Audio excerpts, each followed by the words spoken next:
मांडण वारो अलिया नबी के मोमिनो प्यारो अलिया नर नर हैदरी सहर है शाम कलंदर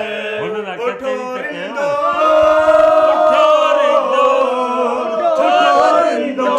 उठो रिंदो पियो जावे कलंदर सहर है शाम कलंदर कलंदर झूलेला सोहना लाल मुर्शिद लाल कलंदर लाल लाल लाल लज्जे तबियत सही आ जी जी मूंखे हिन वक़्तु 1.5 लख जी सर्व खे डॉक्टर साहब ऑफर आहे हिन वक़्तु चैनल मां उन्हनि खे न कई छो त मुंहिंजो पंहिंजो मां खे त तूं महीने में थो ॾे मां त रोज़ थो 1.5 लख रोज़ तव्हां ख़ुशि नसीब आहियो तव्हांजो नालो मूंखे चवंदा पाण हेडफोन विझी करे वेठो था खिलंदो खंगंदो हे कंदो मूंखे न कंदा बिल्कुलु तव्हां गाल मूं कढनि था तव्हां चओ था ॿियो माण्हू छोड़ रहिया हे असांजो अमरा जेको आहे गोश्त चेक करण लाइ रखियल अथव शहर में पोइ सोचो तव्हां गोश्त कहिड़े नमूने चेक थींदा हूंदा तव्हां हिन ते ॿ टे कमेंट गोश्त इहो चेक कंदो हे वठंदो हूंदो न गोश्त खां पहिरियों अधु किलो गोश्त ॾे घर खाई ॾिसूं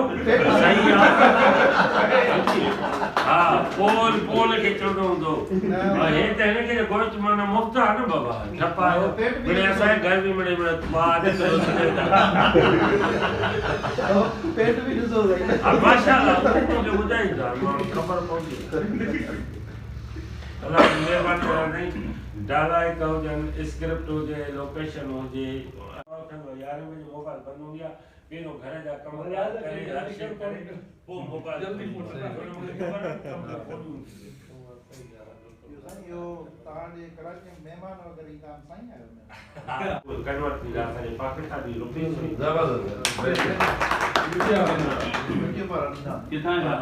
उहे हाणे असां हिकिड़ो न एग्रीमेंट आहे न को कॉन्ट्रैक्ट आहे न का सिग्नेचर आहे न का विटनेस आहे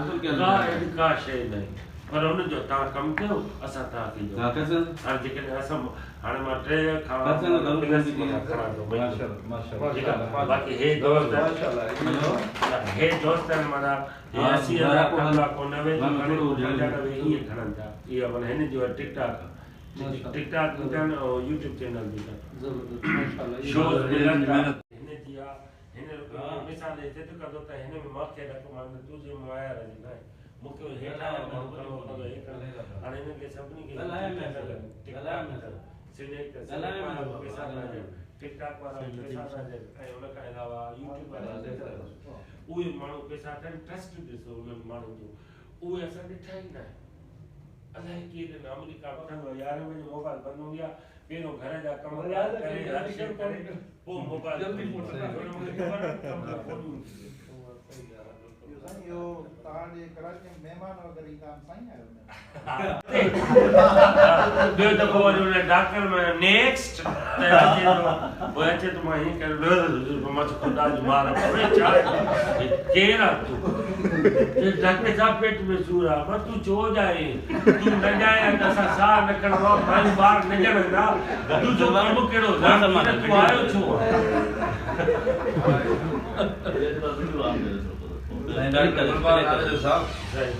साईं डिप्टी डायरेक्टर डॉक्टर अहमद सेठा साहब साईं खानापुर जो आहे साईं नए ज़िले जो आहे साईं जेको असांजो एडिशनल डायरेक्टर आहे ऐं डॉक्टर जेको सलमान सुजरा जेके हथ में मोबाइल आहे शिकारपुर जो आहे डॉक्टर महमूद कलवर साहब डॉक्टर अली बख्श आगानी साहब खानापुर जो ये असांजो दोस्त वेटनरी डॉक्टर आहे